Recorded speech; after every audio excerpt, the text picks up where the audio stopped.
Bonjour à tous et bienvenue sur la chaîne de Pure Enfance. Je suis ravie de vous retrouver pour une nouvelle vidéo. Ça y est, maintenant la rentrée c'est derrière nous. En tout cas pour ma part c'était la semaine dernière. Alors pour rappel, je suis Maëlle, je suis formatrice petite enfance et notamment formatrice pour les CAP AEPE. Donc ma rentrée était aussi pour moi la semaine dernière et ça me permet de vous faire un petit peu un récapitulatif sur ce qu'il s'est passé. Alors qu'est-ce qui s'est passé cette semaine dernière? Eh bien d'abord nous avons accueilli les étudiantes. Bah oui, parce qu'il faut bien accueillir les étudiantes pour commencer.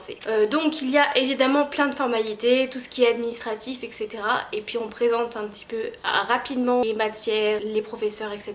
Mais ça fait beaucoup d'informations en très peu de temps. Donc évidemment on y passe un petit peu plus de temps les autres jours. Pour ma part, le mardi et le mercredi étaient consacrés à mettre en place son CV, construire son CV, faire son CV, etc.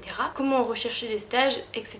Et les deux derniers jours, nous avons parlé un petit peu de ce qu'on va voir dans ce CAP AEPE. Cette semaine a été donc très intense, autant pour les étudiantes que pour moi, mais je me suis bien aidée de deux documents et c'est ce dont je voulais vous parler aujourd'hui. Puisque à partir d'aujourd'hui, vous pouvez les retrouver gratuitement sur mon profil sur Instagram ou de toute façon je vous les mettrai en barre d'infos si cela vous intéresse. Alors qu'est-ce que c'est que ces deux produits? Eh bien ce sont des petits workbooks que j'ai créés pour vous et pour mes CAP, mais aussi pour tous les professionnels de la petite enfance. Le premier c'est celui-ci, il s'appelle Évaluer et évoluer, l'outil de réflexion. Alors là c'est pour les futurs CAP AEPE, si vous le téléchargez directement vous trouverez c'est pour les professionnels de la petite enfance, mais ça correspond quand même. Alors dans ce workbook qu'est-ce qu'on retrouve? Eh bien tout simplement vous allez avoir des petits exercices.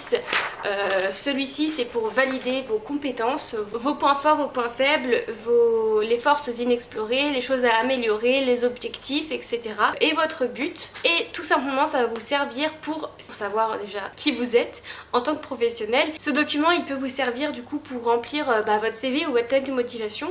Moi pour ma part j'ai fait remplir ce document par mes étudiantes pour du coup qu'elles puissent construire leur CV et leur lettre de motivation, et elles m'ont toutes fait un retour très positif en me disant que ça leur avait bien aidé parce que du coup ça leur permet de mettre vraiment la lumière sur déjà leurs compétences et savoir aussi quelles sont les choses à travailler tout au cours de la formation. Le deuxième petit objet que j'ai envie de vous présenter, le deuxième outil que j'ai créé, ça s'appelle la définition du projet professionnel. Donc là c'est aussi écrit que c'est pour les CAP AEPE, mais si vous le téléchargez ici sur Instagram ou ailleurs, ce sera bien pour les professionnels de la petite enfance. Celui-ci, à quoi il va vous servir? Et bien tout simplement, c'est écrit dans le titre, à définir le projet professionnel. Ok, mais pourquoi? Et pourquoi ça peut vous servir dès maintenant? Et bien tout simplement pour vos recherches de stage notamment. Pourquoi? Parce que vous avez plusieurs stages à faire, en tout cas si vous êtes formation continue, vous avez 3 stages à faire.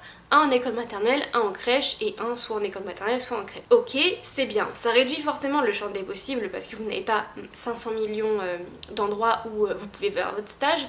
Cependant, il y a beaucoup de crèches différentes, beaucoup d'écoles différentes. Du coup, c'est avec ce petit outil que vous allez pouvoir y voir un peu plus clair. Si vous avez par exemple un projet très particulier, je sais pas si vous êtes par exemple bilingue, si vous aimez la pédagogie Montessori par exemple, eh bien ça vous permettra peut-être d'aller faire des stages et de découvrir des lieux qui proposent ces choses-là. Bien évidemment, ce n'est pas quelque chose que vous devez faire sur un instant T puis après complètement oublier. Ce projet professionnel peut évoluer et ça peut aussi vous permettre du coup de faire le point au fur et à mesure de votre travail.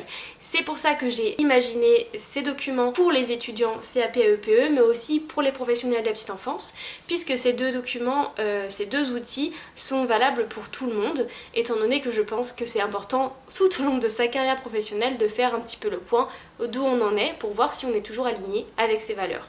C'est quelque chose que je prône vraiment fermement parce que je suis convaincue que tant que nous ne sommes pas alignés avec nous-mêmes, il est très compliqué de travailler avec les autres et surtout d'accompagner les enfants.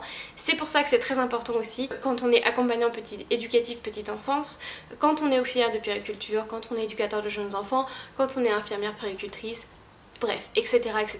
En tout cas, quand on travaille auprès d'enfants, il est essentiel de travailler sur soi parce qu'on peut accompagner les enfants que si on est plutôt serein. Si on a des problèmes, etc. à gérer, ça va être beaucoup plus compliqué pour nous d'accompagner les enfants comme il se doit. Voilà, c'est aussi pour ça que j'ai évidemment créé ces petits outils. Si ça vous intéresse d'en savoir plus, n'hésitez pas à me rejoindre du coup sur Instagram où je vous en parlerai un petit peu plus. Si jamais vous souhaitez être accompagné par une professionnelle de la petite enfance et que vous-même vous êtes professionnel de la petite enfance, N'hésitez pas non plus à me contacter, on peut en parler. Je suis aussi doula, donc j'ai aussi tout ce qui est coaching pour accompagner les personnes. Voilà, je pense que je vous ai un petit peu raconté tout ce que je devais, donc je vous invite, si ça vous intéresse, à télécharger ces petits documents et n'hésitez pas à me faire un petit retour, surtout sur Instagram ou par mail, etc. Ça me ferait très plaisir. Profitez bien de votre rentrée et puis surtout ne stressez pas trop, ça va bien se passer. Je vous dis donc à très bientôt